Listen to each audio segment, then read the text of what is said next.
Welcome to the Vision Driven Marriage Podcast. If you're struggling in your marriage, or maybe you're wondering if it's even salvageable, before you give up or before you let things get too hard, let us come alongside you and help you solidify your marriage.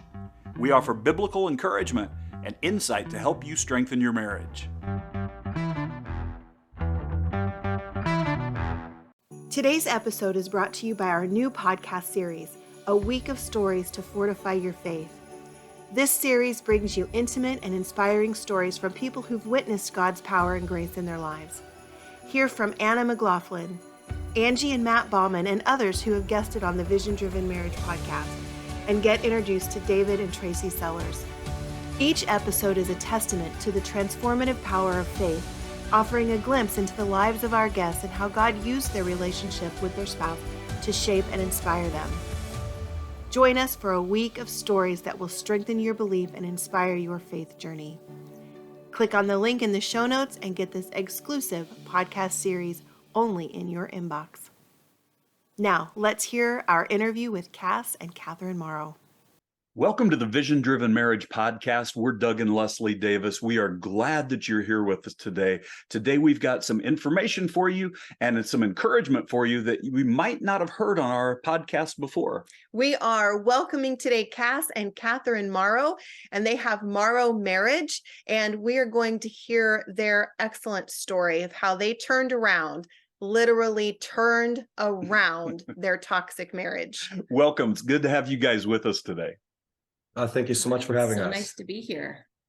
Cass and Kathryn, we were so encouraged when we learned about the things that you're able to do to help other people. I know that you're helping men, you're helping women who are dealing with all kinds of relationship issues. So could you tell us a little bit about what got you in a place where you could help other couples? Wow, yes, it's been quite a wild ride. So I actually describe it as we came back from the depths of hell to save our marriage.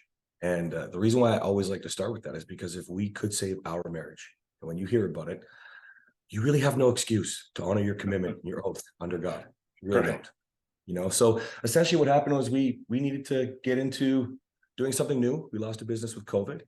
I'd already been helping men with my journey. And Kathryn, my booster rocket here, said, "What are you doing? Go help men." And a little less than a year later, I said the same thing to her. "What are you doing? Go help women." And fast forward 20 months, we're about 4,000 couples in. So wow. Yeah, that's awesome. So you overcame quite a bit in your marriage. I was just reading a little bit in your bio. So tell us about how in your story you overcame that toxicity to be able to be healthy and be in a healthy marriage. You want to go? Well, that is a loaded question because we did. It is. So we've been together for about 9 years, Mm-hmm. and we have different timelines on when things started to get better because things were so bad for me that when he started to make changes, it wasn't nearly enough. It wasn't what I needed. It still was not healthy, but he felt like he was growing. I just couldn't see it because it was so bad. And so we went through all different types of abuse. I was very reactive back to him with his abuse. I guess when we turned a corner, we had a few things happen where my husband made all these changes, but I didn't accept him. And then eventually I had to call the police. There were lots of times I probably should have called the police and didn't. So when I called the police, there was a mandatory restraining order and he was on probation for a year. So during that year, it was actually a pretty good year, but I assumed that he was just on good behavior because all it would take was one phone call and he would go to jail. So I didn't believe that his changes were real. Well, that was really tough on him because I was sort of complacent and entitled to his good behavior. And, you know, I said, why should I be thanking you for being a normal human? Why do I need to thank you for not being abusive? Which, of course, if you hear how I speak now, I think you should show gratitude no matter what. Right. I had to learn that the hard way. And so I didn't show any gratitude. I wasn't thankful. I didn't respect his changes. I just sat back and enjoyed them. Well, he could only take that for so much. He needed to be boosted. He needed to be edified. He needed to be thanked. He needed to be recognized. And so he backslid very, very badly after that year. And I got to the point where I said, okay, I was pregnant with our third, who's now 2.5, and I had 1-year-old twin girls. I say I, because at the time I didn't feel like we were we. No. And I said, I'm done. I'm going to tell you what, I'm going to work my butt off. I'm going to see what I can do to save this marriage. And if I can't turn this around, and if we can't figure this out, I'm leaving.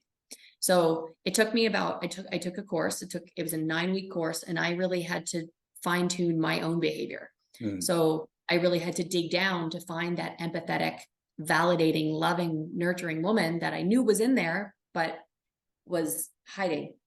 And when I was able to do that, as angry as he was, and as much as he had backslid, he was able to be supported in the changes he had been trying to make for years, but unsuccessfully, because he didn't have anybody in his corner. It's really hard to make changes if you are literally alone. Yeah. So I think the biggest turning point for us was, it's a crazy thing, because I feel like it was his behavior that really had the light shone on it, but it was my behavior that allowed us to get over the hump and heal as a couple. I love that. I love that you're describing that it takes two, doesn't it? It takes two, and that you were responsible for your own stuff, and Cass, you were responsible for your own stuff. And I really like that, because, you know, so often, like in the counseling office, I have heard so often, well, you need to fix her, or it's his fault, or, you know, and it's like this big blame game. And I love that you guys just got to the point where you weren't really playing that blame game. You know? But that's a hard place to be. So what was next? Well, actually, to be honest with you, it was just continue to learn and implement and practice. You know, if we think back now, what we know and would implement, even just your comment, it takes two. You know, we really firmly believe it takes one to lead, to start. Whoever's watching, whoever's listening to the show right now, if that's you, God bless you, you're in charge. Get to work. And the reason is simple. It's because, you know, you're never done the responsibility game once you start taking responsibility. I had to look within and continue to look within for the emotional, the physical, the sexual abuse. I had to look within with the narcissistic behavior, because it still comes out today. I'm just in control of it. Right. So I can make sure that I respond, I don't react. So what came next? I think it's an ongoing journey of growth, of learning. Oh, yeah. You're never done rising up, you know? Yeah. I heard you talk about respond instead of react. Tell us a little bit about that. Yeah. So I think the easiest way to explain it for your listeners would be this. You know, when you yell all the time, so we were daily, anger binges is what I call them. I was picking a fight daily. Sometimes more than one. And a lot of the times it would be because I was taking something personal, not feeling good enough, not feeling loved, validated, worthy. Actually, really, it's more about me not feeling good, not about her making me feel good, right? And so I tried to replace yelling with not yelling. But actually, what you want to do is provide structure for where you want the marriage to go, right? She needed fun, laughter, dreams. She needed to feel excited about what we could do together and trust me and feel safe. And you can't just give that by saying, okay, I'm not yelling anymore, which is really what my first 2 years was like, right?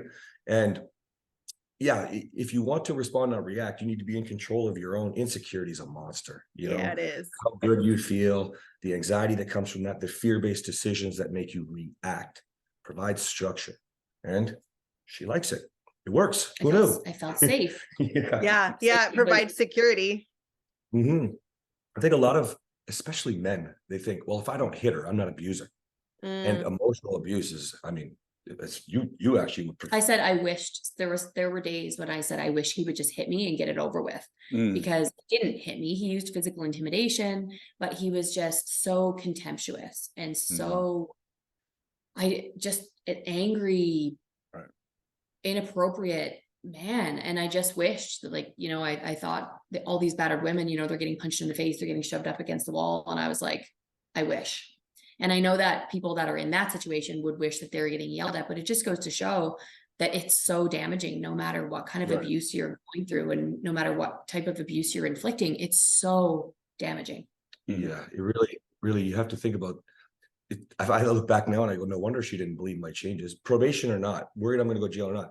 If you constantly undermine the new person and the safety that's needed in a relationship, it doesn't matter what changes you make. You're just creating an environment of contempt, of bitterness, of pain, right? And I think one of the hard things is we forget sometimes that those emotional damages take a long time to heal. We can recognize that if I have a bruise, it's going to heal faster than a broken arm is. We forget sometimes that some of the emotional damage is even longer than a broken arm in the healing process. And so we do wish, well, I'm not doing this anymore, so isn't it better already? But there's still healing that needs to take place. And people don't always see those things like they would see a bruise. They don't see the emotional things that are going on, but they're very real. And so, I know a lot of our listeners have had to deal with some level of being angry and reacting instead of responding, saying things they wish they'd never said, and then they realize, I can't take it back. What do I do now? It's a tough place to be in, but it becomes a problem when it becomes something that's your consistent habit. And I know that a lot of our listeners are dealing with, how do I get out of the cycle? How do I get out of that habit? They feel like there's something in their marriage that's toxic. So what have you all learned that you could share with somebody who's dealing with something that's toxic in their marriage? I think that if you really want more, recognize what more looks like and do what that person would do. So, for example, one of the things that happened in the journey was because of the probation, I couldn't get mad. So we were fighting like every 3 days, right? I couldn't really do what I would normally do. And I looked at her and I was like, hey, this is amazing. We're fighting every 3 days. Because I only knew daily fights since I was a kid, picking fights every day. I literally, people don't know what you don't know. That's just it. Right. But I recognized something. She was like, what did you say? You leaned in? I was like, that's not normal. And he was like, who are you to say what's normal? And I said, I'm going to just stand by that and say, it's not normal. It's not healthy. I felt like she was trying to take away this first time experience of what joy felt like for days in a row. And it's not being good enough. Right. And, but what I think the very first thing you do is you recognize, what is it that you want to feel? Nobody wants to be angry, no matter if your partner, you just brought up, you say things you shouldn't say. We can talk about that for hours. But at the end of the day, what is it that you want? Are you proud of who you are? And if you can recognize that it doesn't matter what, you have a really good way of putting this. I say, I don't care if she kicks you in the balls. I just don't. Are you going to be proud to do something back that would inflict pain? Are you protecting her, the marriage, the future, if you're defending yourself? Absolutely not. That's a question more people need to ask themselves. It's a great question. I'm sorry. Go ahead, Kathryn. Yeah, I was going to say, and from a woman's perspective, or the person that might be on the other side of the anger. So it doesn't mean that you don't show anger, because I was very reactive. But to break that cycle, I tell people to validate the emotion, not the behavior. So instead of reacting, if I could have validated his anger, because anger, it's okay to have anger. It's okay to show anger. It's okay to express anger. It's not okay to yell. It's not okay to name call. It's not okay to physically intimidate. But if I would have learned earlier how to validate his emotions, how to validate his frustration, his anger, I didn't validate it. I actually judged it. And then I responded with the same sort of emotions. And so how was I going to get anywhere? How was I going to influence or inspire him? Now, I had the skills all along, but he triggered me so badly that I turned into this monster, which I know people will relate to. Yeah. I didn't even know that woman was in there. Marriage brings out the worst. It was scary, but even though you must have been terrified of me. I was terrified, but I felt like I needed to turn into this person to defend myself, but I was wrong. But I did not know how to validate his anger, because his anger came across so piercing. So if you're on the other side of it, whether you're a woman or a man, if you're listening today, if your partner is angry, break the cycle. I call it, I didn't name it, but attack, defend. So if your partner is attacking you in anger, and the moment you defend yourself and you start to get reactive, it goes into a cycle of attack, defend, attack, defend. And then before you know it, you're both attacking and you're both defending. If you can stop and if this takes strength, in the moment when you're being attacked and there's anger being spewed at you, think about two things: validate the emotion, not the behavior, and look for the message behind the contempt. There is a message there.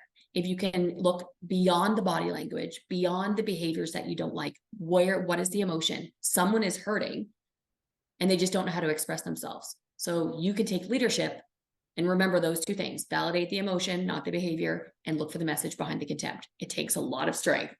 But and I think, and it sounds like it probably takes a lot of practice, because if once that cycle is broken, and then you validate the emotion and pull out the message. And sometimes it probably takes a couple of questions, right, to pull out what that message is. And then it probably feels like there is a new connection there in that relationship that probably hasn't been felt quite like that before. Would you say that's what happened? I mean, first and foremost, I think you need to understand almost always you're thinking about your own needs. Right. So that's both of you, that's us, that's everybody on the planet. And so I think that sometimes people forget when you're married, you're supposed to be one. Right. Mm-hmm. And so if in that moment you can find that connection that you're talking about and realize what's the goal, now we can go back to what we talked about earlier, structure for the direction you want this thing to go. Because if you're just going to defend your own needs, you might as well not be married. Right. Yeah, that's true. Right. And that's instinct. One of the things that you shared earlier, Kathryn, that was so important, in the midst of getting attacked, you attack back. It's a lot of people either fight or they flee or they freeze. And a lot of us are fighters and we're pretty good at it. And, it leads to a cycle that's really hard. Mm-hmm. And so one of the things that I've noticed is, first of all, when you fix it and start doing it differently, you're going to do it wrong a lot before you do it right. You're going to mess up before you do it well. But the other thing that's interesting is remembering that you are the person who's closest to your spouse means two things. You have the ability to do something differently, which is pretty cool, even though it's hard. But number two, when you fight, you're the one that knows where the raw spots are where you could really hurt them, which is why the fights are so bad when they're in a marriage relationship. We know where to hurt our spouse. We know where to make them feel bad and to expose those insecurities and really hurt them back because they hurt us. And I think too many of our listeners right now are saying, yeah, that's where we're at. And we don't want to stay there anymore. So what were some of the things that you found that helped you not stay in that situation? I would say this is something that I've learned to teach men now that I wish I would have had back then. This is more important because, again, we didn't have it took us too long, but I use something called the patience formula, right? So we can't decide what hurts our partner, what their triggers are, what their pain, their programming is like from childhood, any of that stuff, right? But came together and they brought a lot of it in and then you made it worse. Right. So you can think of, I'm making changes. This is what I want. I'm going to relieve the pressure, release them. It's not their job. It's not your job to take care of them and what they're supposed to do. So the length of time, less the pain, the trauma, the wounds, she gets to decide, not me, how much that hurts. Less my tolerance, right? And so you'll start to realize pretty quickly that in the fights, in deciding who you want to be, in taking things less personal, you can be a lot more patient than you think, because no matter what, the damage is there. If you're talking about toxicity, the damage is there. Yeah. So give your partner the grace, the patience and love, because people think it has to be so fast. We're talking about decades of happiness now. Didn't have to be fixed overnight. And I think that's what really slowed us down and screwed us up. If you could flip that, you'd be different. Yeah. And I would say that as women, we end up building a lot of bitterness and resentment because women are generally softer. And even in the couples that we work with, it generally is the men that are a little bit more aggressive and the women are a little bit softer, and they allow this wall to be built up. And what I teach is, remember that it's not your responsibility to manage your husband's emotions. It's never your responsibility. But if you can take it as an opportunity, because like he said, you're supposed to be one. Your husband or your wife is supposed to be your best friend. So if you think of it as an opportunity, you get to help him through. Right. It's not your responsibility to manage, but if you have the ability, like you said, you have the ability to hurt your partner because you know their sore spots, you also have the ability to help them through the things that they're struggling with. But if you see it as responsibility, you'll allow the wall of bitterness to build. If you see it as opportunity and remember that it's a privilege, you loved this person once and you wanted to marry this person and you wanted to have children with this person and you wanted it so bad. You wanted that ring on your finger. So it's an opportunity. It's the privilege to be able to speak into somebody's life and to help them because it's going to benefit you. It's not, look what I have to do. It's look what I get to do. I would love to touch on something that you said, because it's really important for your listeners.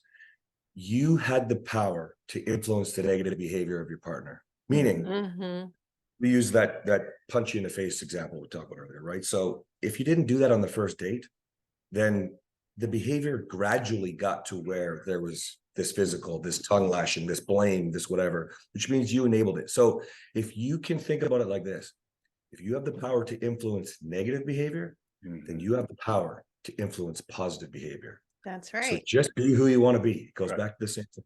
Right? Well, I think that's huge. And, you know, the combination of what the two of you just shared is an amazing thing. I really want our listeners to process a little bit of it, because you cannot be the one who's responsible for the changes in your spouse, but every single day you have an opportunity to help them. They have to be the ones that make those decisions to be able to make the good choices in a positive direction, but you have the opportunity to come along and help. What an awesome thing for us to remember. You know, you're not responsible for them, but you have an opportunity to help them every day. Influence them, right? To influence them. And so as I was reading through your guys' stuff, I came across a little blurb about automatic turnoffs. And I thought, well, that's interesting. Let's talk about that for just a little bit. What are automatic turnoffs? I believe that automatic turnoffs are everything from conversations right to sex, right? So if you do, it doesn't really matter what resource you come across, but if you do these things, and they're the ways that we are taught to fix the problems in marriage. Okay. And I don't know how this isn't thought of, and probably because I have gone a little further than some of the other resources, but it's spelled out by the word society, right? So the S would be, for example, I provide, I protect, I'm a great dad, I'm a great guy. Social cues, meaning you think your wife should be happy with you. Your wife should be in love with you. Your wife should think you're this great man because you bring home a paycheck. That's freaking normal. I don't know what you're talking about. That's what you need to do. So when you start throwing it in your face, throwing your partner's face, saying, this is why I'm so wonderful, essentially it's kind of right before you go to the blame game, or mixing it at the same time, right? If you work your way down through the last one is a yes man with the Y, and it's happy wife, happy life. You know, people aren't focused on what they need to do as partners. They're focused on, again, trying to placate and please, right? And so a lot of the normal solutions that we are taught, I think, as men, to fix things, they just really push your wife away. They just don't bring you closer. They're just automatic turnoffs. Yeah. Yeah. Automatically, you should be doing them because you're an adult. Let's use providing for a second, right? If your wife leaves you, you still have to provide. You still have to be a great dad. So why would you think that makes you special? Right. Why? Right. Although we're living in a society right now where, you know, people want, I think it's normal for us to want to feel like we have something special to offer. And we're living in a society where a lot of people are being told all the time that there's things that make them special that are just those things, like you said, that we kind of are expected to do. We should just be doing, you know, and it makes me laugh when I hear somebody say, yes, you're special. And I'm thinking in my head, you know, just like everyone else. You know, there are some things that through those, the desires for somebody to recognize what we're doing is really something that should be a red flag for us to say, why am I doing those things? I couldn't agree more. I think that, again, we all want to be loved, right? We all want to feel like we're good enough. And it's now really becoming really popular opinion, right? You better take care of your own needs. You better give yourself self-approval and validation. But listen, every relationship you start, it's starting with that. When you met your spouse, you're so beautiful. Your brain is you're so funny. I'm going to drop everything. I'm not going to see my friends. I'm going to see you today. That's all approval, validation, and meeting needs. But it slowly gets replaced with, well, wait a minute. What do you mean you don't want me today? What do you mean you're in a bad mood and I'm taking it personal? What? And you start to replace all the love and validation needs being met with, I don't have time. You're not doing enough. It's blame game. It's defense. And so if people could recognize that, then they could realize, again, go back to, who are you defending, yourself or your marriage, right? I think a lot of times you're going to have a problem, right? Think about all the comments we get on our social media. My partner won't. My partner doesn't. I've tried everything. Listen, if you're in a toxic relationship, you haven't tried everything. It does take two. But I guarantee you, if you're saying I've tried everything, you're committed to not trying everything. That's why you're defending yourself, saying I've tried everything. How do I know? Because look at the way our story went, right? I had to keep showing up. I had backslid. I had to keep taking responsibility. Oh, wait, she realized she could be a light. You have a narcissist. Everybody thinks you have a narcissist now. Love and compassion is what narcissists need. That's what we need. We need somebody to show us what true love and empathy can feel like, so that we do have love. That is validation. Right. Right. So I think, again, it goes back to, what is it that you really want? Be the future you. Yeah. Yeah. And I think that is an excellent word for all of us, not just our listeners, but us too, as, we're not perfect. We haven't gotten it all figured out yet. And we've been married for 34 years. And so. Yes, we have. Amazing. And in the process of it all, I know that at some level, everybody can relate with the things that you've shared. Where I want to give encouragement to our listeners today is, if you're thinking, I'm dealing with that at a really high level, I'm dealing with these things in a way that I'm not sure that we can fix it and change it. I want you to know you can fix it and change it. But instead of looking at trying to fix your spouse, you need to start with doing what you're supposed to do. Make sure you take that responsibility. It's a good word. It's a wise word. And understand you're going to do it wrong a little bit before you develop the pattern of doing it right. We haven't learned any of the important things in life and done it perfectly from the beginning. We couldn't even learn to walk without falling down a lot. And to a degree, when we're learning to show love the way we're supposed to show love, it's going to be a process. It's not, it would be great if we could flip a switch and overnight you could do it differently. But the reality is it's going to be a process. It's going to be a responsibility. It's going to be an oops, that didn't work, I need to do it better, but it's going to be something that's worth it. So what have you guys found through the process to this point in the journey that you're on? What have you found are the great benefits of working through the struggles that you've had to do things differently? Your turn. Okay. Benefits. Well, if we didn't work through it, we would have separate lives. And my husband, I think this is one of the biggest things, is my husband would be on a path of destruction still. So if he didn't make the changes, it would have continued to get worse. He almost ruined my life. We were able to turn it around. He would have ruined somebody else's life, probably multiple people. Kathryn was the worst person I'd ever treated, because after I always say my parents paved the next 2 decades of my adult life, and every relationship was progressively worse. And Kathryn was the one that I nearly destroyed, the one person I wouldn't want to. So I can't even imagine what I would have been like if I would have lost Kathryn. If I would have left it, he would literally be on a path of destruction. Our children would have separate homes. And one of the reasons that I worked so hard to maintain our marriage, the goal wasn't even to maintain the relationship. I was just terrified of him raising our children and me losing 50% custody of our unborn baby and my 1-year-old twin girls. I think it was the first Forbes article said the beautiful byproduct of me trying to save my children was that I got my husband back. So I think the biggest benefit is it's, sort of as a whole, our family is whole, and each person in our family is whole. And that's not what we would have if we would have separated. And then also, we can't ignore the fact that we've helped over 4,000 people. And when people get to us, we help some of the most extreme situations, because people are very vulnerable with us. And we are also very candid. I will stop someone in their tracks and make sure that they are listening if they're not hearing what I have to say. But it's, I was told yesterday that I have the chain breaking anointing, which I never thought of it that way. I said I knew that the only way that I could be doing what I'm doing is with the anointing, but I never really thought of it. And she said, you do too. I got a voice message last night that explained this to me and said that this is why when I speak, people stop. And when I speak, when we speak, things change. Yeah. And so we wouldn't have been able, going back to the question, what is the biggest benefit? Well, the ripple effect of us having a whole family and having individual whole people, not perfect, like you said. I joke that I'm 97% there, but she's out to the 3%, the 3% can still be really vicious. But if we did not do that for our own family, we would not be able to tell our story around the world, and there would be other families. This is just going to get exponentially larger because God has his hand on this little business, and it's 4,000 people now, but his, slogan, disrupting divorce, that's what we're trying to do. So 30 family, which the devil is trying to destroy, is we're just playing a small part, but the ripple effect is huge. Yeah, I you can see I'm passionate about the answer to this question. I think it's really cool because it's just like connecting with you. You know, I spoke with a wonderful man the other day who wrote a book about masculine relationships. That's what it's called, actually. And it's connecting us with the kind of people, because there is no one person or couple.